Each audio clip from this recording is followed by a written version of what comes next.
Thank you. Thank you, Oscar. I'm still a mentor, by the way. I didn't retire. Just moved on. Let's see. All right. So we've got a lot of great speakers today. I'm not worthy to follow them, but I will do my best to try to keep you entertained.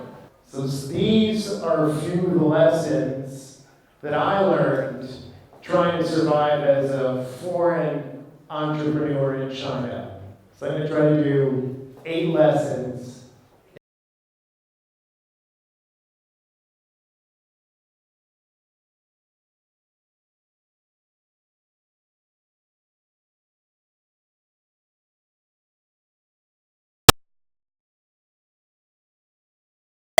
And I expect to see a lot of hands. Come on. Come on. I know there's more than that. Come on. All right. And how many of those hands, keep them up. Come on. Keep the hands up. We're not done yet. This is a participation speech. It's not just a one-way. How many of the people who had a startup idea executed that idea? All right. Yeah, actually, most of the people who raised their hands actually executed the idea. That means the people who didn't raise their hands are lying, because I'm sure you had a startup idea and you may not have followed through, right? Because the difference is not the idea. The difference is execution on the idea. And like I said, I would have quit many times if I had other options. But as a foreigner in China, I was not really hireable. I didn't speak good enough Mandarin. I wasn't good enough at technology. And so I became an entrepreneur out of necessity. And I found a way to survive one more day. Right? I found a way to execute. Now, how many of you, when you're starting out, go, I have no money to market? Come on. How many people have started a company with no money to do any marketing? That's pretty much everybody, unless you had $1 million sitting in your back pocket. So how do you start? You start with your network. And this guy, who the batch yesterday went and visited, has the most amazing network of anybody I know. This guy's name is Richard Robinson. And when Reid Hoffman, who here knows who Reid Hoffman is, right? Right, the guy who invented a networking as a business in LinkedIn. When Reid Hoffman came to China and he goes, wait a second, where's Richard Robinson? You're the only guy I know who has more connections on LinkedIn than me. All right? And not only did he have more connections, he actually knows those people. He's not just handing out a business card. He knows a little bit about every single one of the people that he connects with. And the reason that Rich is so valuable is because people know him as a super connector. A super connector. Because he built a network around connecting other people, okay? It's not who you know,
figure out a way to get off that island.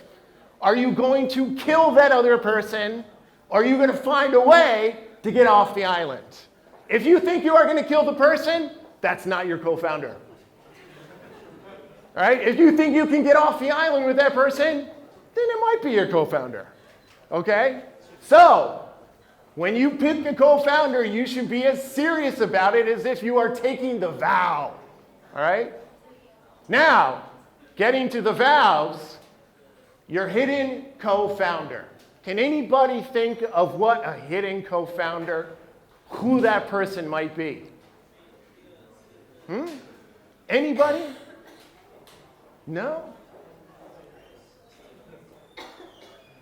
I would say that your partner, your spouse, is a hidden co-founder, because if you're going to spend all day fighting to survive, the last thing you can do when you get home is to continue to fight. You can't fight anymore. So that person needs to be 110% committed with you. All right? If you go home and you have to battle because they're sad or they're angry or they're not with you because you're not there, then you shouldn't start a company. You just shouldn't. You just can't fight battles on multiple fronts. And you are fighting every day to survive as a founder, right? So your spouse or your partner is your hidden co-founder. Now, a lot of you have probably heard this lesson before. Failure way to success. Instagram did not start off as this photo sharing app, right?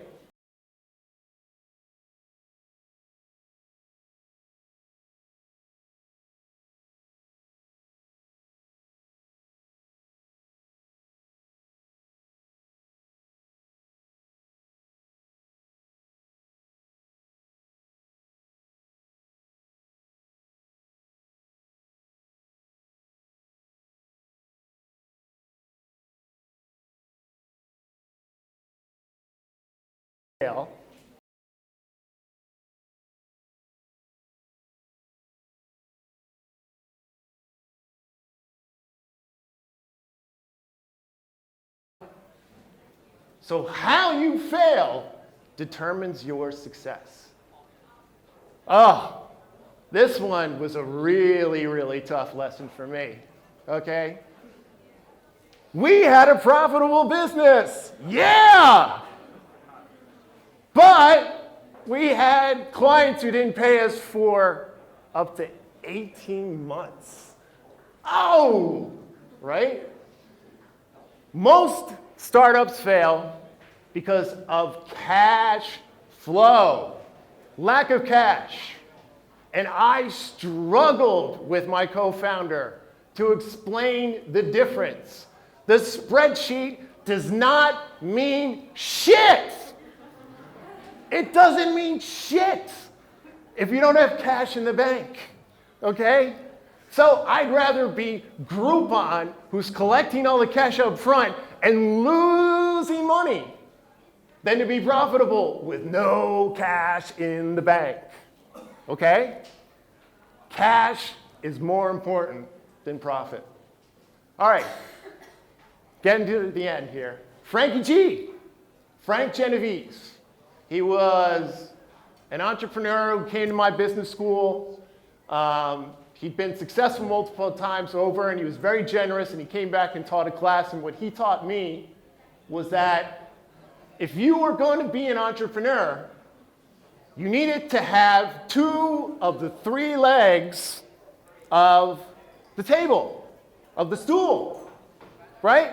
So I was good at marketing when I went to business school, but I was not, and I said this already, a tech guy or an operations guy, and I wasn't a finance guy. But I made sure when I left, I understood the finance part, because if I didn't, profits don't equal cash. I learned that part, and that saved my ass. All right, so my advice to you, find a way to learn a second one. Most of you are good at one thing. Find that second one so you can keep your startup alive. And last but not least, my ultimate master from the time that I was 6 years old was this man right here, Yoda. Do or do not. There is no try, right? I had no choice. I put myself in a position where the only way was to find a way to the next day. And that man right there, he inspired me to find another way. Thank you.